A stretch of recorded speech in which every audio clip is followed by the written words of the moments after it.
نحمده ونصلي على رسوله الكريم اما بعد فاعوذ بالله من الشيطان الرجيم بسم الله الرحمن الرحيم رب اشرح لي صدري ويسر لي امري واحلل عقدة من لساني يفقهوا قولي۔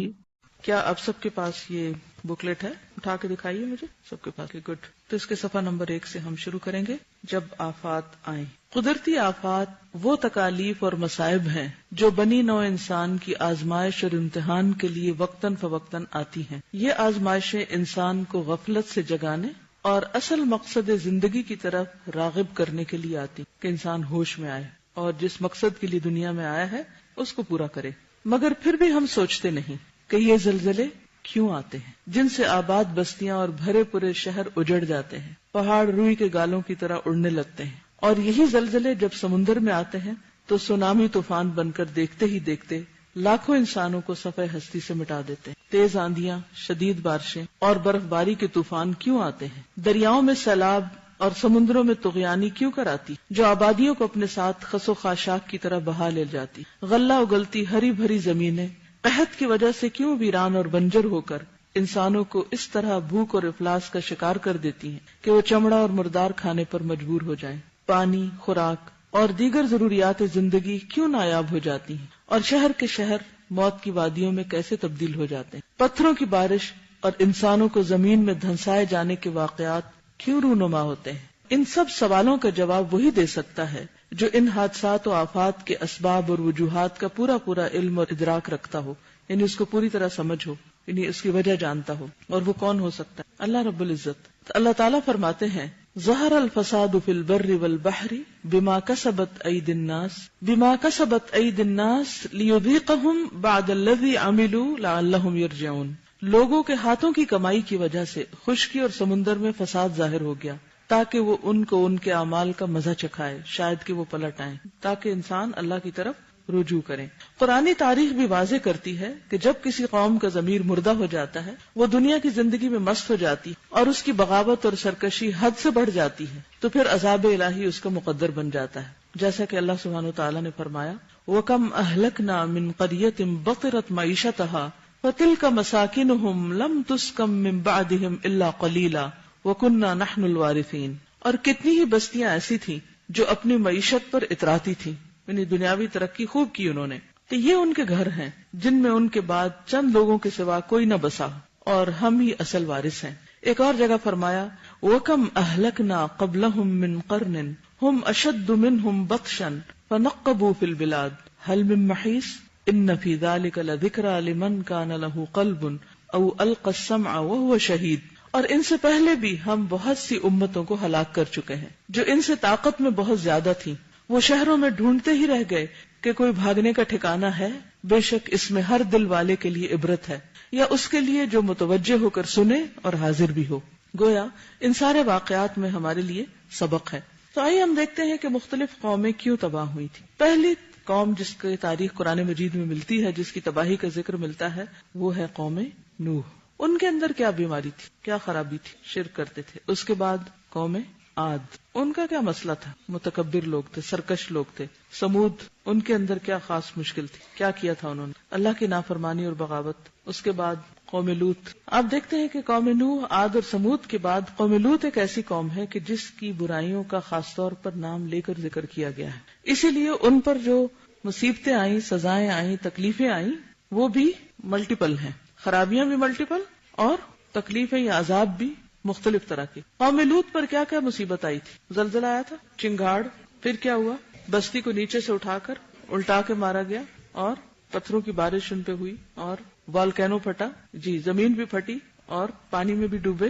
یعنی وہ سزائیں جو مختلف قوموں پر ایک ایک کر کے آتی رہی، وہ قوم لوط پہ ساری آئیں، کیونکہ ان کے اندر کچھ خرابیاں ایسی تھیں۔ ایک تو یہ تھا کہ وہ راہ گیروں کو نہیں چھوڑتے تھے، ان کو لوٹ مار کرتے تھے۔ دوسری ایک خاص بڑی خرابی جس کا ذکر ملتا ہے، عمل قوم لوط۔ کیا کرتے تھے عمل قوم لوط؟ کیا ہوتا؟ ہومو سیکشوالٹی، مرد مردوں کے ساتھ کیا کرتے تھے؟ اپنے جذبات کی تسکین کرتے تھے، حرام کام کرتے تھے۔ ایسا نہیں کہ یہ خرابی ختم ہو گئی ہے دنیا سے، لیکن جب کسی قوم پہ زلزلے آتے اور اللہ تعالیٰ کا غضب آتا ہے تو اس میں اور خرابیوں کے علاوہ یہ خرابی بھی ایک بہت بڑی وجہ ہوتی ہے۔ آپ دیکھیں کہ اگرچہ قرآن پاک میں خاص طور پر مردوں کا ذکر کیا گیا، لیکن بعضوں کا دیکھنے میں یہ آتا ہے کہ لڑکیاں بھی اس جیسی یا اس سے ملتی جلتی برائی کا شکار ہوتی، اور خصوصاً ہاسٹلز کے اندر، کیونکہ ہر طرح کے لوگ اکٹھے ہوتے ہیں، کچھ اچھے ہوتے ہیں، کچھ برے ہوتے ہیں، پھر کچھ لوگوں کے اندر نفسیاتی خرابیاں ہوتی ہیں اور وہ دوسروں کو بھی ساتھ انوالو کر لیتے ہیں۔ ایک یہ ہے کہ کسی خرابی کا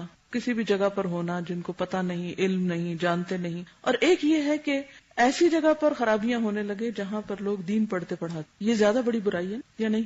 پومپائی کی آپ نے تصویریں دیکھی ہوں گی کہ جو ایک قوم تباہ ہوئی تھی، جہاں جہاں تھے وہیں پتھر ہو گئے، تو اس میں بعض ایسی اس قوم کے اندر بھی ایسی خرابی تھی اور بعض ایسے اسٹیچوز بن گئے تھے ایسی برائی کرتے ہوئے، یعنی ان پہ جب آفت آئی تو وہ جہاں تھے وہیں پر ہی وہ لاوا آیا اور ان کو ادھر ہی ان کو پریزرو کر دیا تاکہ لوگوں کے لیے عبرت بنے۔ اللہ تعالیٰ کسی بھی قوم پر ناراض جب ہوتے ہیں جب لوگ اللہ کی نافرمانی کرتے ہیں اور پھر پڑھ لکھ کر نافرمانی کرتے ہیں، دین کے جھنڈے تلے نافرمانیاں کر رہے ہو۔ میں چاہوں گی کہ اس بارے میں اگر آپ میں سے کوئی کچھ کہنا چاہے تو آپ اس بارے میں کیا کہتے ہیں کہ کیا یہ گناہ اور یہ خرابی اللہ کی ناراضگی کا سبب بن سکتی؟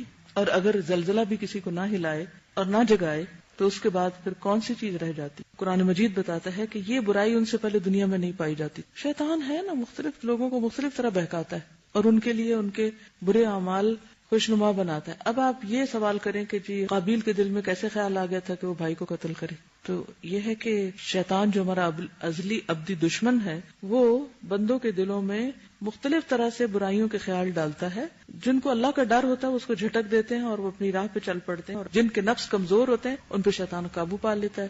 اسی لیے جب آپ نے دوا شافی میں پڑھا کہ نبی صلی اللہ علیہ وسلم یہ دعا مانگتے تھے وَنَعُوذُ بِاللَّهِ مِن شُرُورِ أَنفُسِنَا، کہ اللہ ہم اپنے ہی نفس کے شر سے بچنے کے لیے آپ کا سہارا لیتے ہیں، آپ ہماری حفاظت فرمائیں، کیونکہ ان النفس لأمارۃ بالسوء، اور شیطان اتنا خوبصورت بناتا ہے اور اتنا گریجولی آہستہ لے کے جاتا ہے کہ انسان کو پتہ بھی نہیں چلتا وہ کس مصیبت اور کس بلا کا شکار ہو۔ تو ہم سب کو اس بات کا فیصلہ کر لینا چاہیے کہ ہم اللہ کی فرما برداری اور اطاعت میں دنیا سے جانا چاہتے ہیں یا نافرمانی میں، اور اگر ہم واقعی ہمیشہ کی زندگی میں سرخرو ہونا چاہتے ہیں تو پھر بہت ضروری ہے کہ ہم اپنے اعمال کا جائزہ لیں اور اپنا محاسبہ خود کریں اور خود ڈیسیژن لیں کہ ہم نے برائی کو چھوڑنا ہے۔ جب ہم ڈیسیژن لے لیں گے تو اللہ تعالیٰ توفیق بھی دے دے گا، اور اگر نہیں تو دنیا اور آخرت کی رسوائی سے کوئی بچا نہیں سکتا۔ آفات سے بچاؤ۔ افراد اور قوموں کی زندگیوں میں آنے والی آفات اور تباہیوں میں ہر عبرت رکھنے والی نگاہ کے لیے سبق ہے۔ ان کو گردش زمانہ یا محض ایک حادثہ کہہ کر گزر جانا صریح نادانی ہے۔ ایسے حالات میں انفرادی اور اجتماعی اصلاح کی طرف توجہ دینے کی ضرورت ہے، کیونکہ وہ مصائب جن میں آج کچھ لوگ گھرے ہوئے ہیں ہو سکتا ہے کہ کل دوسرے بھی ان مصائب میں گھیرے جائیں۔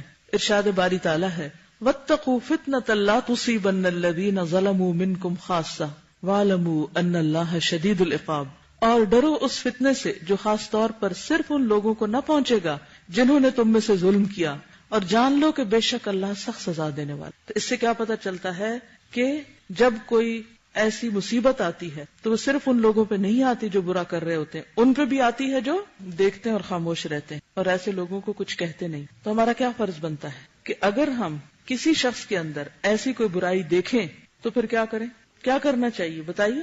زبان سے روکنا چاہیے، اپنے رویے سے روکنا چاہیے، طرز عمل سے، اور کیا کرنا چاہیے؟ دل میں برا سمجھے تو وہ تو ہر کوئی برا سمجھتا ہے، دیکھیے وہ طریقہ سوچیے کہ جس سے برائی ختم ہو، ٹھیک ہے؟ ایسے لوگوں سے صرف بائیکاٹ کرنے سے بھی بات نہیں بنے گی، ان کی اصلاح کرنی چاہیے۔ اصلاح کے لیے کیا کیا سٹیپ لینے چاہیے؟ سب سے پہلے تو آپ یہ کر سکتے ہیں کہ آپ اگر منہ سے بول کے نہیں کسی کو بتا سکتے، جس کسی کے بارے میں آپ کو پتا ہے کہ کوئی ایسا کر رہا ہے یا آپ نے اس کو دیکھا ہے یا آپ کسی بھی طرح جانتے، آپ پر فرض عائد ہوتا ہے کہ آپ یا تو لکھ کر یا زبانی یا سامنے یا اس وقت بول کر یا کسی بھی طریقے سے اس کو خبردار کریں کہ تم اس برائی سے باز آؤ، اگر نہیں تو پھر میں اس کا اعلان کر دوں گی، یعنی اس کو ڈرائیں، دھمکائیں، اور پھر اس کے بعد آپ دیکھیں کہ نیکسٹ سٹیپ کیا ہو سکتا ہے، پھر کسی اور تک جائیں۔